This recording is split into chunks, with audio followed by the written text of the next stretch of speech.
And now, tonight's presentation of radio's outstanding theater of thrills, Suspense.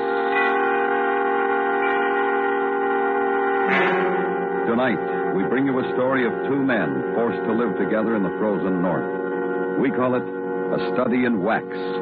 So now, starring Mr. William Conrad and Mr. Stacey Harris, here is tonight's suspense play, A Study in Wax.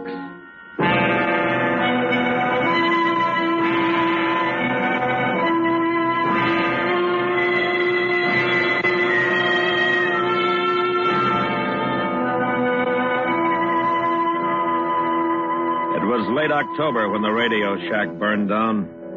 We never did decide whose fault it was. Maybe Cabell with his cigarettes, maybe me. Anyway, I guess the whole thing began when we lost the phone transmitter and receiver.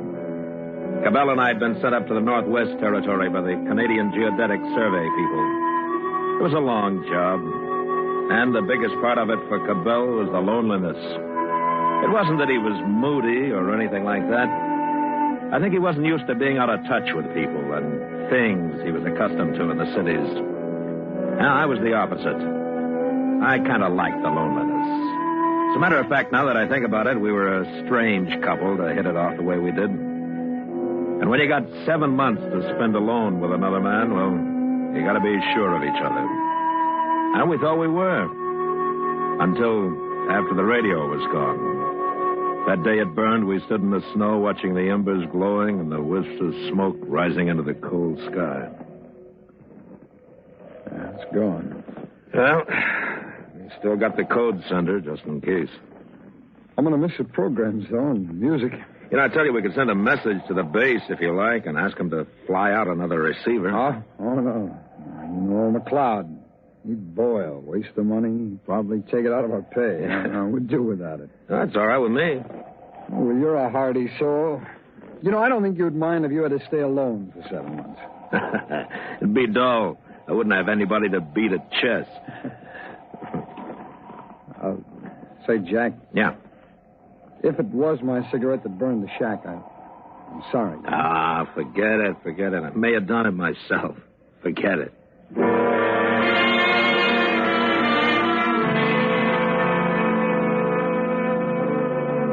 By the end of November, we'd done pretty well, as far as work was concerned. But Cabell was getting jittery. We had a week stretch where we couldn't move out of the camp. It was around 30 below outside and blowing 60 miles an hour. Cabell had read most of the things that we'd brought along and was sitting at the table trying to beat a solitaire game. I was all in my gun.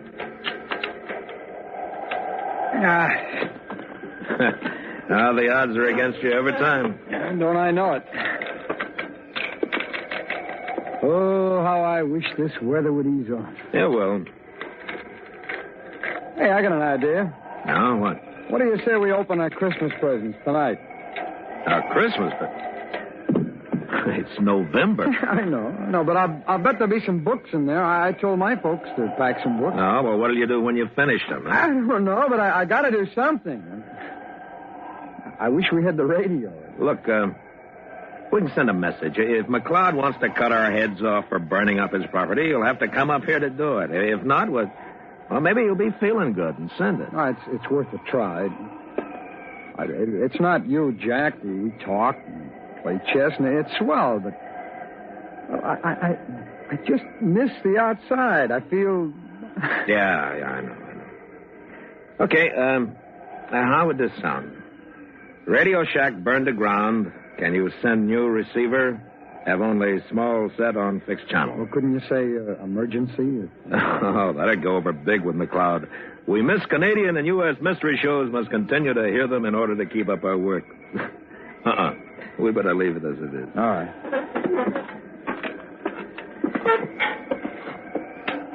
Well, here we go.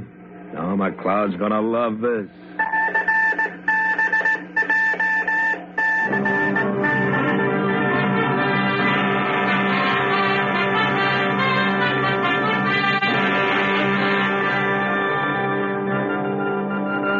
reply from McLeod came back the following day. It was long, involved, and said what could have been said in one word: no. You know, our chief was a very careful man and believed in others following his example. Therefore, if our radio was gone, it was our fault, and the next time we should be more careful. And that was that.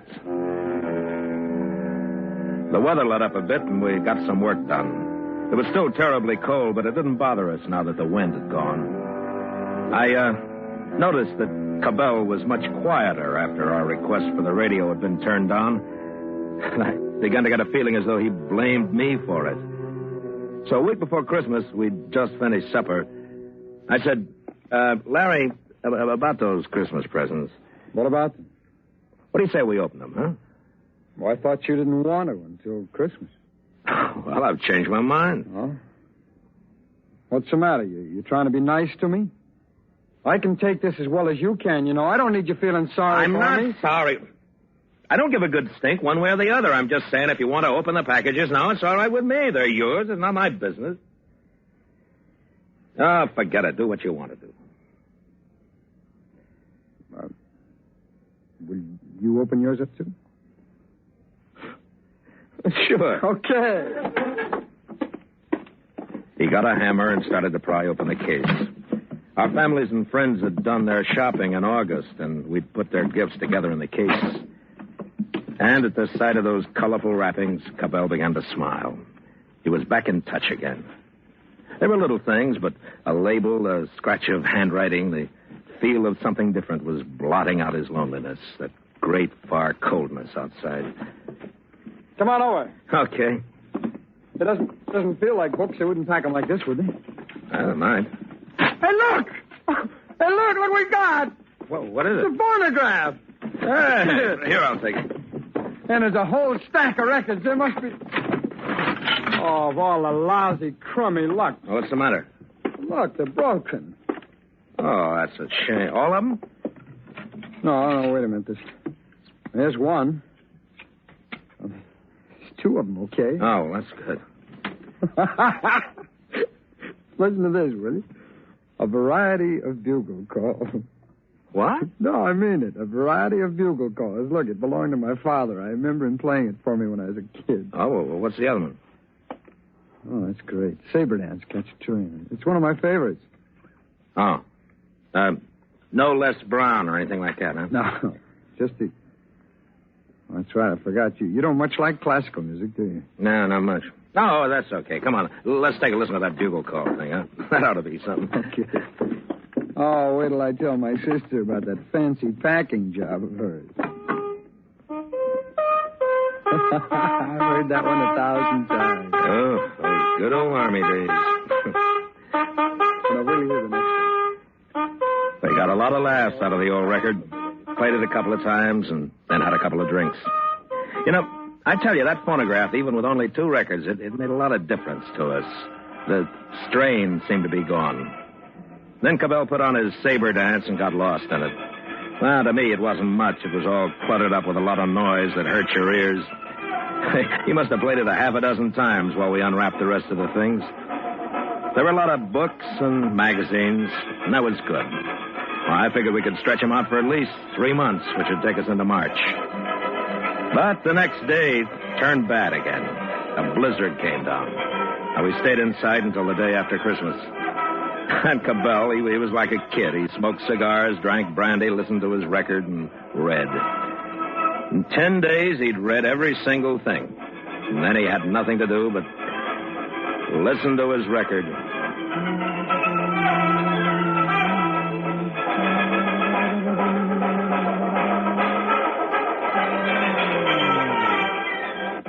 Oh, that's great. Look, you're not going to play it again. Just this one part. Look, I don't mind not listening to it for a while, huh? Try the bugle calls. They're quieter. You ought to learn to appreciate good music, Jack. You're missing something. Well, maybe I will, but not from that. No, this is beautiful. Well, not to me. Now, will you let it go for a while? Sure. Sure, if you feel that way about it. How about a game? No, not right now. Thanks. I want to finish this article I'm reading. You're reading? Oh, yeah, I read that. It's not much. That guy never could write. Oh? Well, I think it's pretty good. Well, depends on what you're used to reading, I guess. And what kind of a crack is that? Nothing. It just depends on what you're used to reading, that's all. Does that make me a lowbrow? Well, you said it. I didn't. You, better check the oil outside. I did it yesterday. It's your turn. I did it this morning. In this weather, we do it twice a day, remember? Yes, sir. Are you trying to be funny? No, I don't like the way you said it, that's all. We're both in charge, not you or me. Nobody gives orders here. We share the responsibility. Okay, then do your share. All right, I'm going out to check the oil, but not because you say to do it, you know, but because I want to. Well, good for you. When I think of it now, we sounded like a couple of kids. And I can't even remember what it was that set us off. But I'll never forget what happened because of that day. You don't easily forget a thing like death.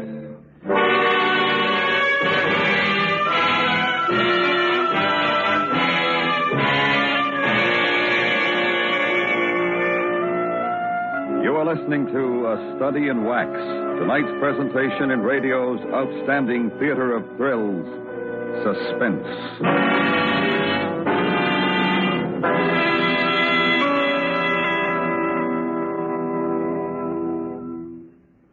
This is a new sound in the history of mankind, the sound of atomic energy. The crackling comes from a model atom smasher, similar to large models used in treating deep-seated cancer and sterilizing foods and drugs. Sounds like this one, and the stories behind the sounds, are the subject of CBS Radio's current program series called The Age of the Atom. The peaceful uses of atomic energy open endless possibilities for us all. Hear them discussed by leading atomic scientists and specialists from all over the world on CBS Radio's Age of the Atom program series, now being broadcast by most of these stations. Consult your local listings. And now we bring back to our Hollywood soundstage Mr. William Conrad and Mr. Stacey Harris, starring in tonight's production, A Study in Wax, a tale well calculated to keep you in suspense.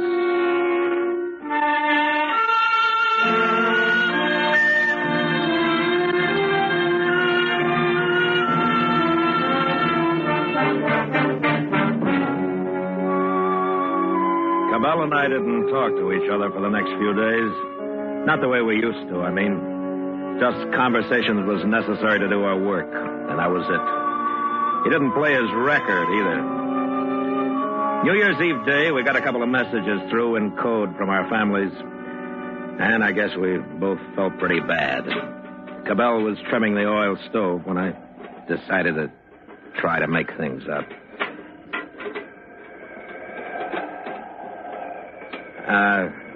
Say, Larry. Yeah?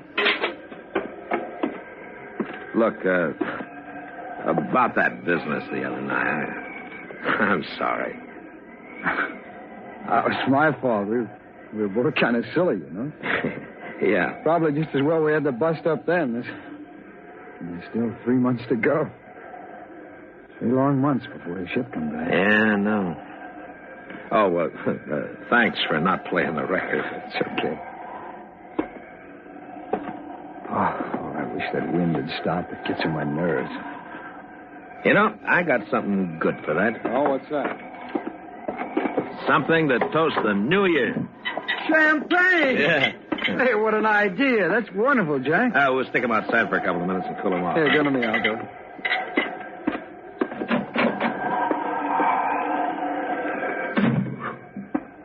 Oh, that's cold out there. You know, the best thing for you and me to do tonight is to get roaring, stinking drunk. Champagne with brandy chasers. Right. Happy New Year, Larry. Same to you, Jack. We got drunk. We got red-eyed drunk.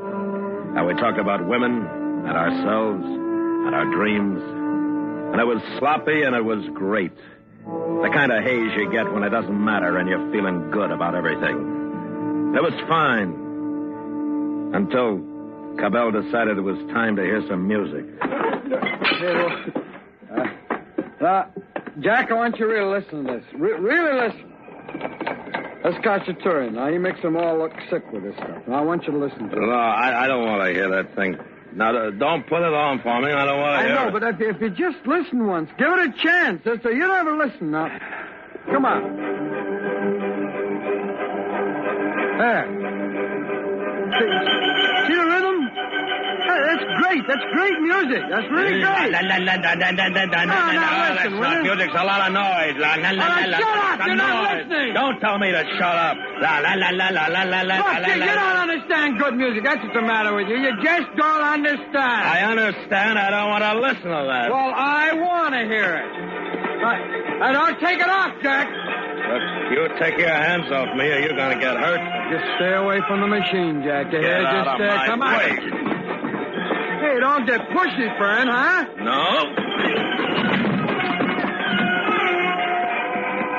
I'm going to kick your brains out for that. I'm sick of you and your filthy music. Don't touch that record!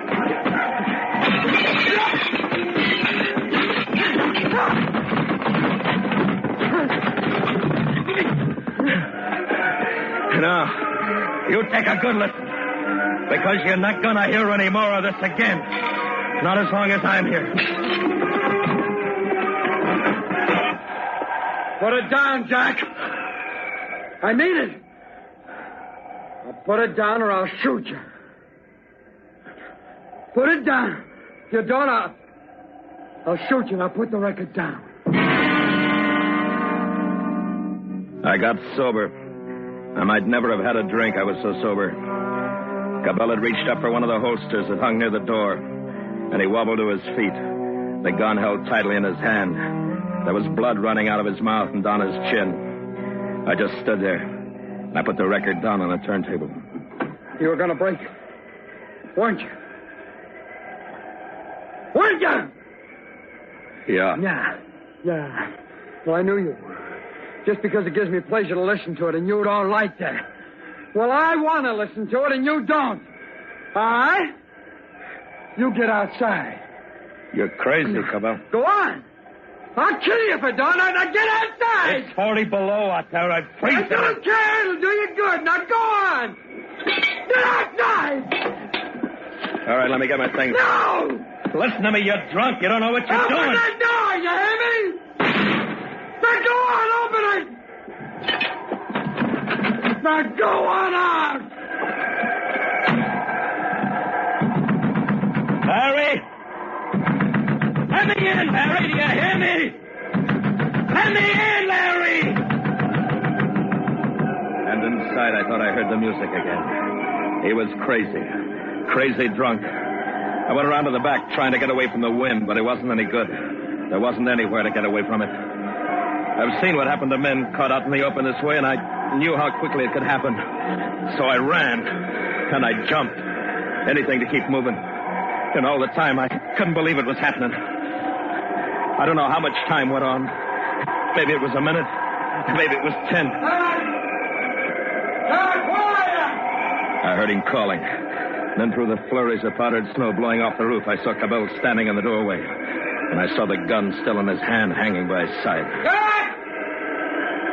Jack, come on in, Jack! I forgot the cold. I only knew that Cabell had gone mad.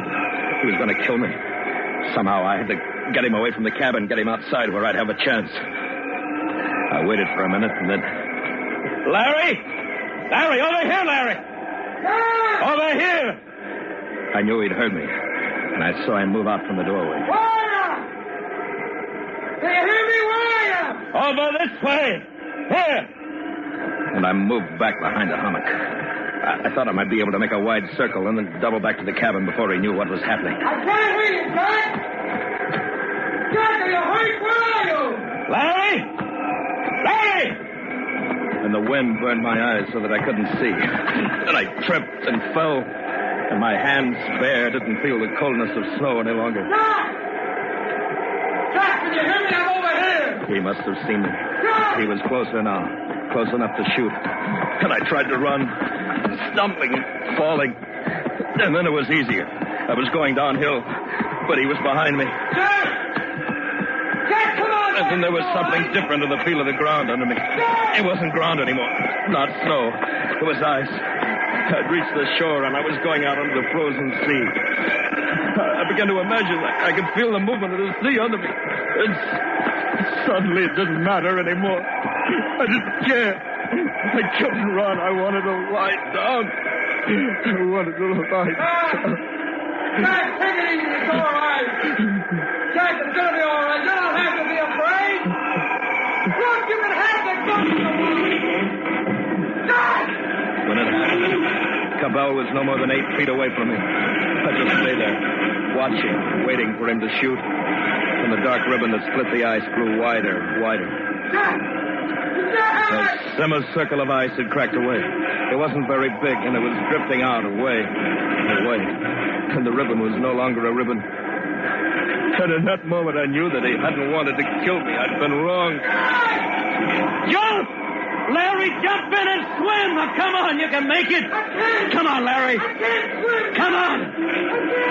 Try, you gotta try. Now, come on and hurry. Larry. I want to do the job. I want to do the back of the job. He moved away faster after that. And then I couldn't see him anymore. He was lost in the blackness. But I couldn't hear him.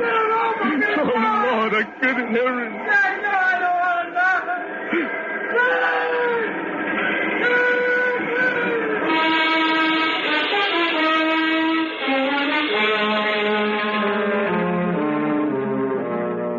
Somehow I got back to the cabin. And I remember getting the transmitter switched on, sending a message through.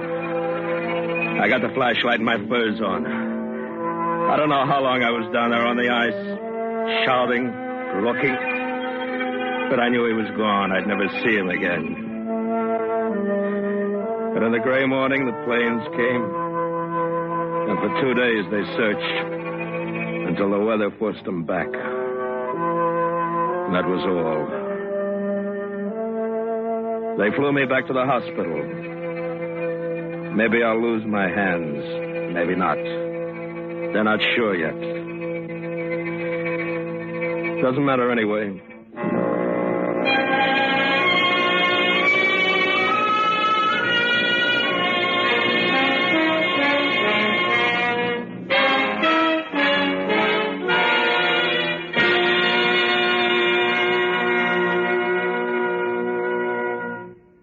Suspense, in which Mr. William Conrad and Mr. Stacy Harris starred in tonight's presentation of A Study in Wax.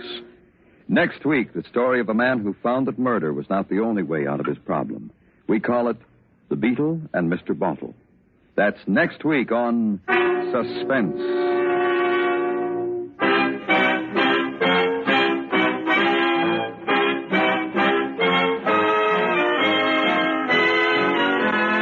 Suspense is produced and directed by Anthony Ellis, who wrote tonight's script. The music was composed by Leith Stevens and Rene Garrigan and conducted by Wilbur Hatch.